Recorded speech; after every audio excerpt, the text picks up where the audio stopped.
আসসালামু আলাইকুম everyone, welcome to my channel Firdausi. আজকে আপনাদের সাথে একটা ডেইলি ব্লগ শেয়ার করতেছি আমার রান্না বান্না।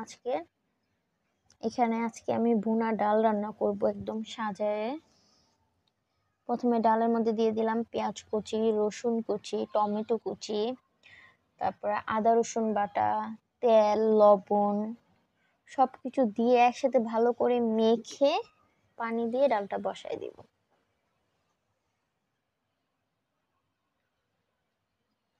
এখন আছি আমি বাবার বাসায়।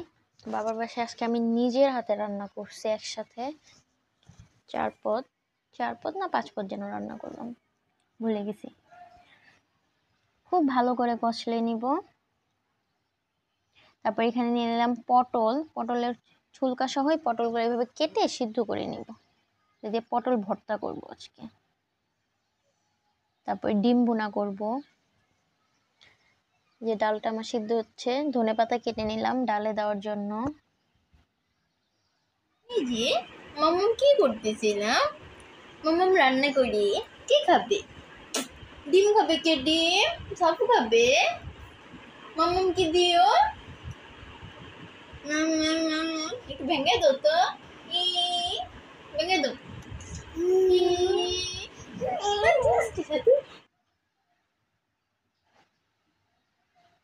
এখানে গন্যা শুটকি আগুনে পুড়ে নিছি। এখন এটা ভালো করে চেষে ছোট ছোট কিউব করে কুটে নিব। আর গন্যা শুটকির জন্য একটু গরম পানি চুলায় বসায় দিতেছি। এই যে গরম পানিটা এখন ছোট ছোট কিউব করে কাটছি, শুটকির মধ্যে দিয়ে দিলাম। 5 মিনিট ভিজেও গন্যার যে ময়লা, শুটকির ময়লাটা গরম পানিতে উঠে আসবে। তারপর ভালো করে ধুয়ে নিব। গন্যা শুটকি ভুনা করার জন্য এখানে আমি তেলের মধ্যে তেজপাতা দিয়ে দিলাম। আর পাশের চুলায় সাইফান কুট্টুস বাবার জন্য জাউ ভাত বসাইলাম। তারপর দিয়ে দিলাম পেঁয়াজ কুচি। পেঁয়াজটা হালকা বাদামি করে ভেজে নিব।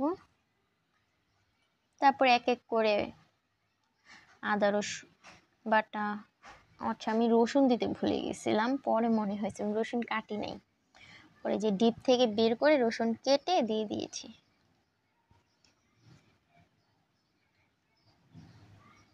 আর এত গরম ছিল ওই দিন বলার মতো না, প্রচুর গরম ছিল।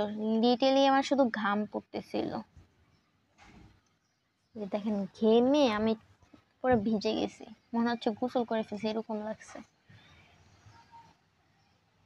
এখন আমরা শুটকিতে মশলাগুলো দিয়ে দিই। পেঁয়াজ হয়ে গেছে আমাদের। এখানে আছে আদা বাটা, রসুন বাটা একসাথে।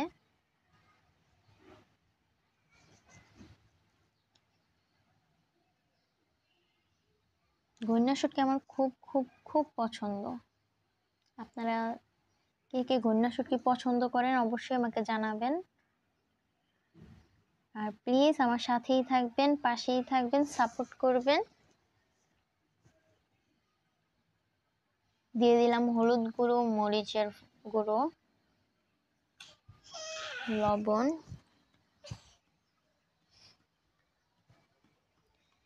আজকে করেছি যে পটল ভর্তা, ডিম ভুনা, লটকা, গন্যা শুটকি ভুনা আর ডাল ভুনা।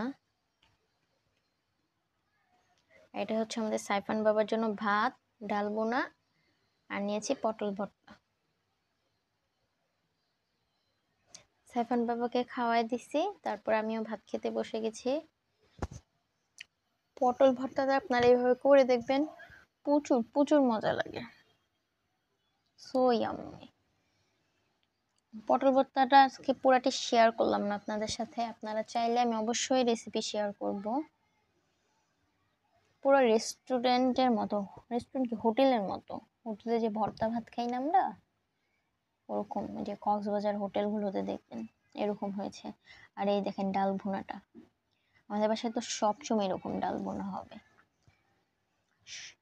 সবাই ভালো লাগলে লাইক করবেন, কমেন্ট করবেন। আজকে এই পর্যন্তই। আল্লাহ হাফেজ।